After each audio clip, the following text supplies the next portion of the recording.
Hello friends, Radhe Radhe, हर हर महादेव। मैं मीनाक्षी एक बार फिर से आपके सामने उपस्थित हुई हूँ अपने अगले टॉपिक के साथ। तो चलिए फटाफट से जानते हैं आज का टॉपिक क्या है। जैसा कि पिछले कुछ कई सारे हमारे वीडियोस में हमने बेबीहुड पीरियड के बारे में बताया, बेबीज़ के डेवलपमेंट के बारे में बताया। तो कभी भी कोई डेवलपमेंटल स्टेज होती है, लाइफ स्पैन की जो डिफरेंट स्टेजेस होती हैं, उसमें हर स्टेज में डेवलपमेंट के साथ साथ बहुत सारी कठिनाइयाँ भी होती हैं, बहुत सारी दिक्कतें भी होती हैं, जिसको कि हम हैज़ार्ड्स के रूप में जानते हैं। तो जो बेबीहुड पूरा पीरियड है उसके कुछ हैज़ार्ड्स भी हैं, कुछ कठिनाइयाँ हैं, कुछ दिक्कतें हैं, कुछ परेशानियाँ हैं। तो आज इस सेशन में हम बेबीहुड पीरियड में बेबीज़ के साथ होने वाले कुछ हैज़ार्ड्स के बारे में जानेंगे। तो हैज़ार्ड्स इन बेबीहुड हम आज इस सेशन में जानेंगे इसके बारे में।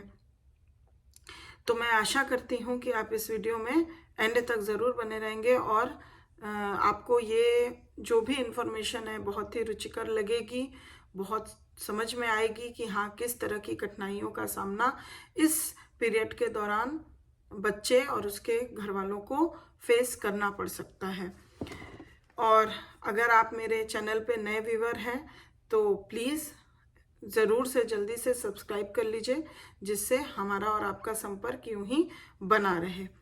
तो चलिए इसी के साथ हम वीडियो को शुरू करते हैं।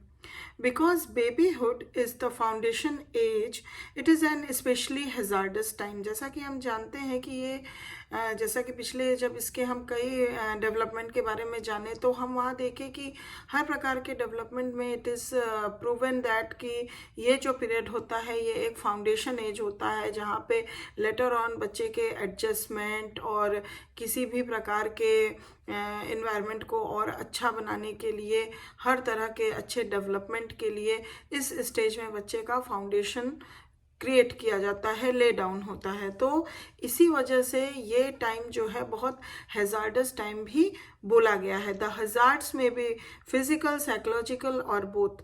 हैज़ार्ड्स जो हैं या तो भाई शारीरिक भी हो सकते हैं, मानसिक भी हो सकते हैं जिसको हम साइकोलॉजिकल बोलते हैं, या फिर दोनों तरीके के पाए जा सकते हैं।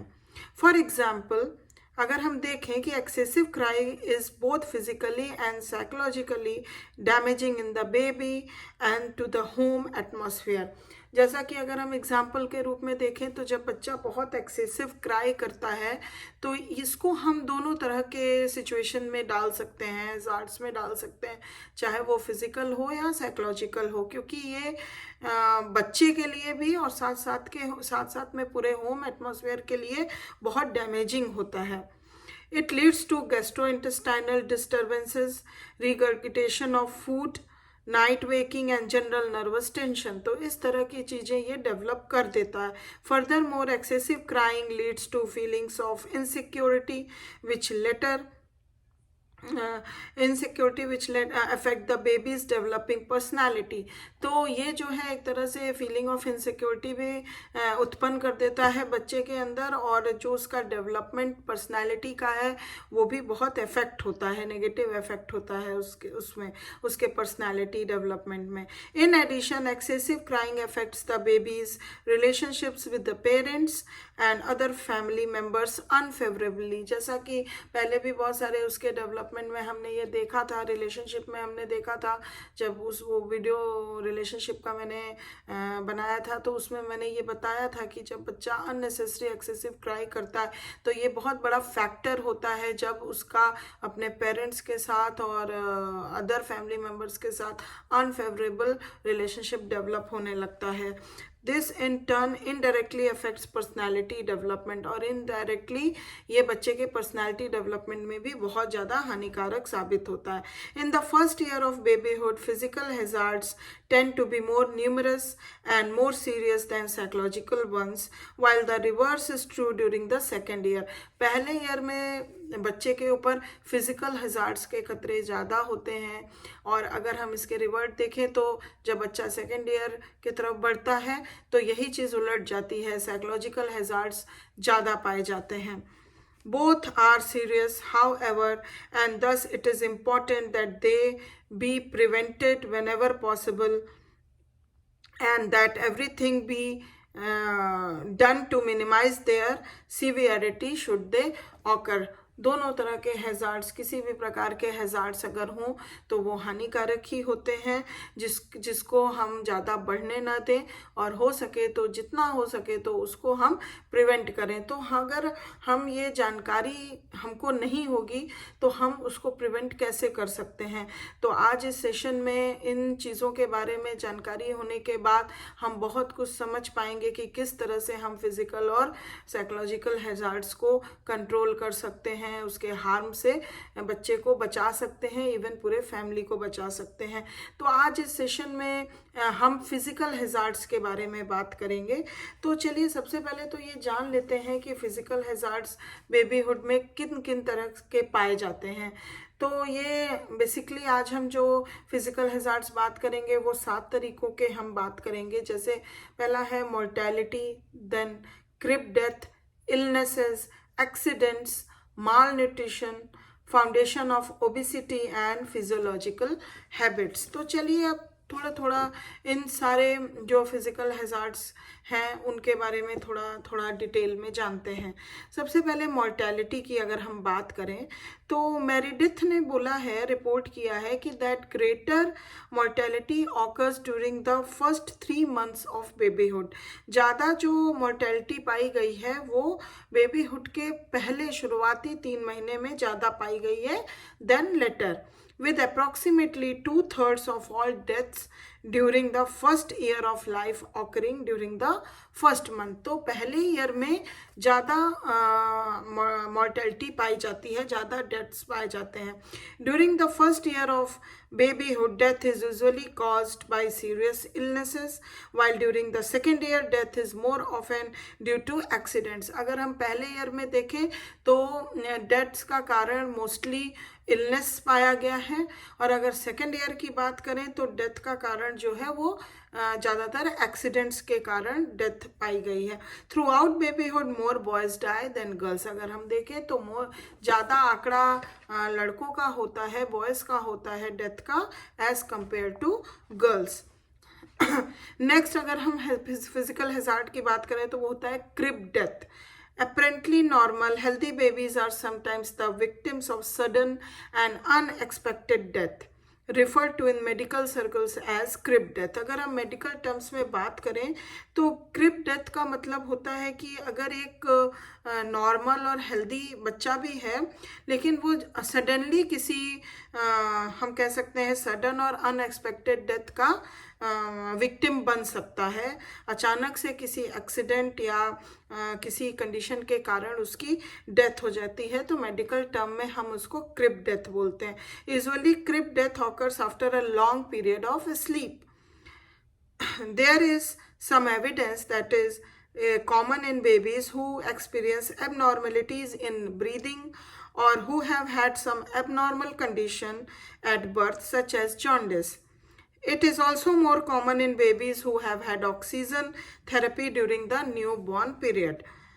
More crib death occurs during the first year of babyhood than during the second year। First year में क्रिब डेथ ज़्यादा पाई जाती है than second year, and more during the first 6 months of the first year. और पहले साल में भी शुरुआती 6 महीने में ये ज़्यादा पाया जाता है than in the second 6 month में।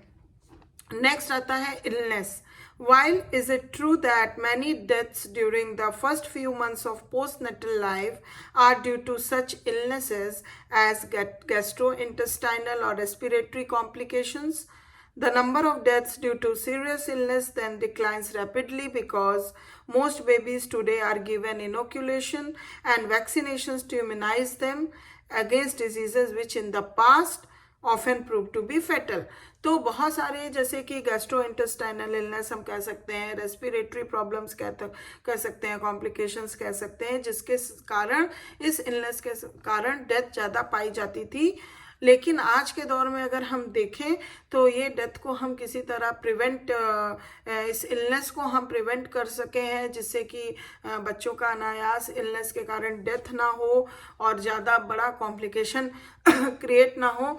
तो इसको प्रिवेंट करने का सबसे बड़ा तरीका है कि आज के समय में इनोक्यूलेशंस और वैक्सीनेशंस लग रहे हैं, जो कि पहले के समय में हम पास्ट में देखें तो ये सुविधाएं ज़्यादा नहीं डेवलप थी, नहीं लोग ध्यान देते थे, तो इलनेस भी ज़्यादा होती थी और इस वजह से डेथ्स भी बच्चों की ज़्यादा पाई जाती थी पास्ट में as compare to the present. However, minor illness such as colds and digestive upsets are common. लेकिन जैसे colds हुए या digestive issues हुए, ये आज भी commonly पाए जाते हैं.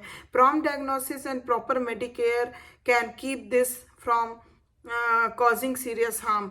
लेकिन प्रॉपर अगर हम मेडिकल केयर दें और इस चीज़ को प्रॉम्प्ट डायग्नोसिस कर लें तो इस तरह से इसको बहुत ज़्यादा ये हम हार्मफुल नहीं बन पाता है ये.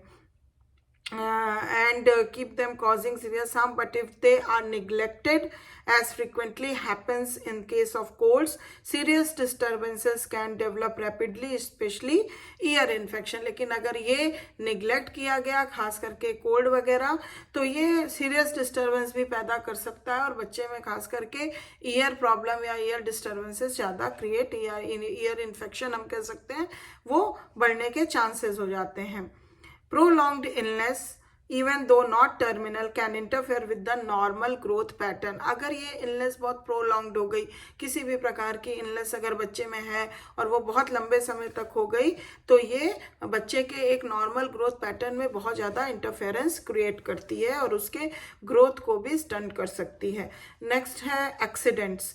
Although accidents are infrequent during the first year of life, owing to the fact that babies are carefully protected in their cribs, playpens, and carriages, they are far more frequent during the second year when babies can move about more freely and are not as well protected.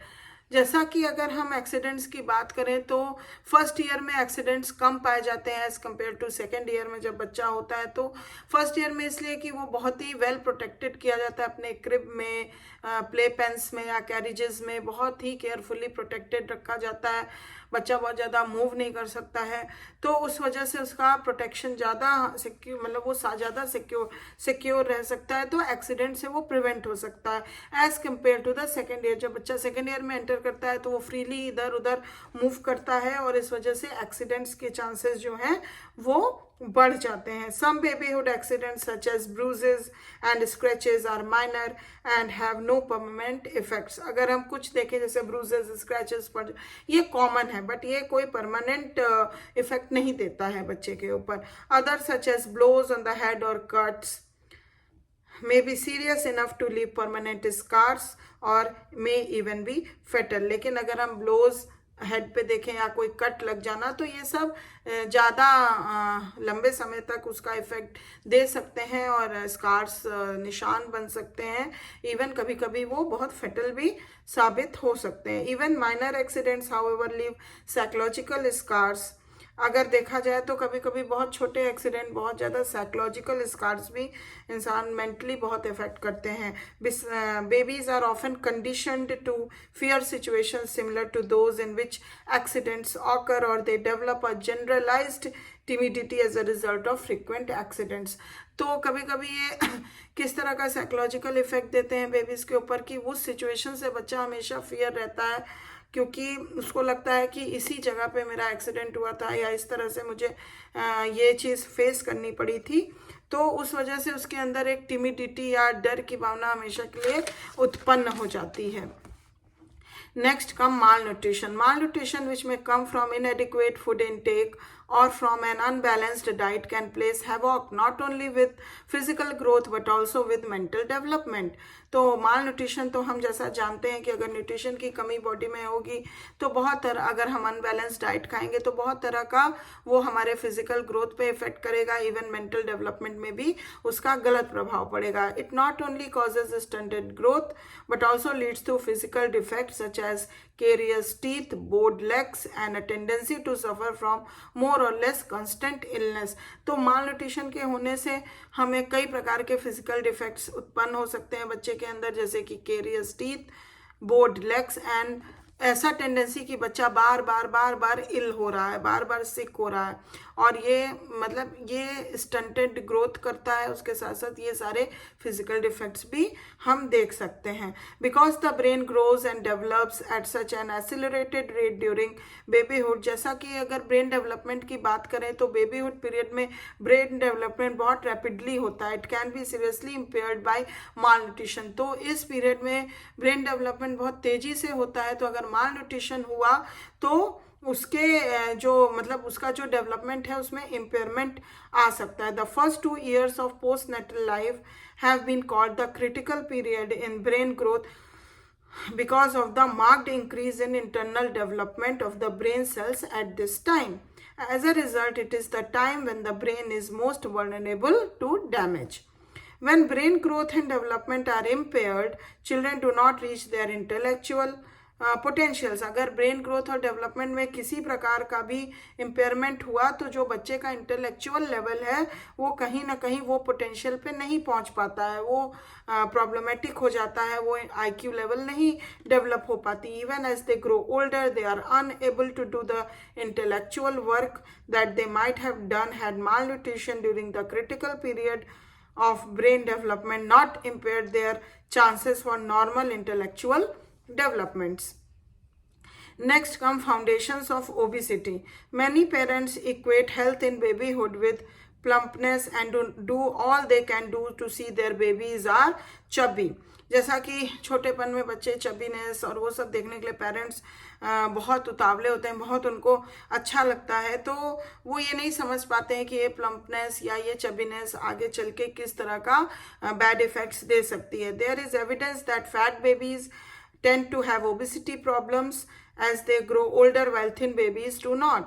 This is because the number and size of fat cells of the body are established early in life. तो जो बच्चे बचपन में काफ़ी मोटे fat होते हैं, chubby होते हैं, आगे चल के उनके में ओबिसिटी की प्रॉब्लम देखने को पाई जा सकती है as compare to the thin babies. इसलिए क्योंकि बेबीहुड पीरियड में फैट सेल्स जो होते हैं उनका भी डेवलपमेंट होता है, इस वजह से ये हम कह सकते हैं। Medical studies have shown that there are 3 critical periods of fat cell development. The first occurs during the 3 months before birth, the second during the first 3 years of postnatal life, and the third during the early part of adolescence. If babies are overfed, they are likely to have an obesity problem for the rest of their lives. अगर babies जो हैं अगर babies को ज़रूरत से ज़्यादा खिलाया गया शुरू के समय में, अर्ली लाइफ में, तो उनको आगे चल के अपने भविष्य में, आगे की जीवन में उनको ओबिसिटी का सामना करना पड़ सकता है। The reason for this is that even if children slim down later they still have the same number of cells capable of storing fat.